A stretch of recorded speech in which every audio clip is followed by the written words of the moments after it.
একদিন এক গাধা বাঘকে বলল, ঘাসের রং নীল। বাঘ বলল, না, ঘাসের রং সবুজ। তর্ক ক্রমেই উত্তপ্ত হয়ে উঠল। শেষ পর্যন্ত জনই গেল জঙ্গলের রাজা সিংহের কাছে। সিংহের দরবারে পৌঁছানোর আগেই গাধা চিৎকার করে বলতে লাগল, মহারাজ, বলুন তো, ঘাসের রং কি নীল নয়? সিংহ উত্তর দিলেন, হ্যাঁ, ঘাসের রং নীল। গাধা খুশিতে লাফিয়ে উঠে বলল, দেখলেন, এই বাঘটা আমার সঙ্গে একমত নয়, আমাকে বিরক্ত করছে।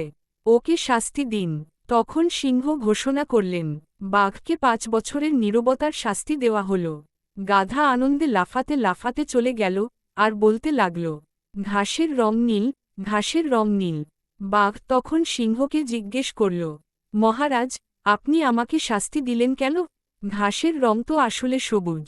সিংহ বললেন, হ্যাঁ, ঘাসের রং সবুজই। বাঘ অবাক হয়ে বলল, তাহলে আমাকে শাস্তি দেওয়া হলো কেন? সিংহ শান্তভাবে বললেন, তোমার শাস্তির সঙ্গে ঘাসের রং নীল না সবুজ, এই প্রশ্নের কোনো সম্পর্ক নেই।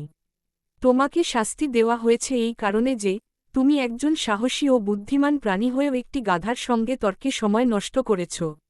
আর সেই তুচ্ছ বিষয় নিয়ে আমার কাছে এসেছ। শিক্ষা, যেসব তর্কের কোনো অর্থ নেই, সেখানে সময় নষ্ট করো না।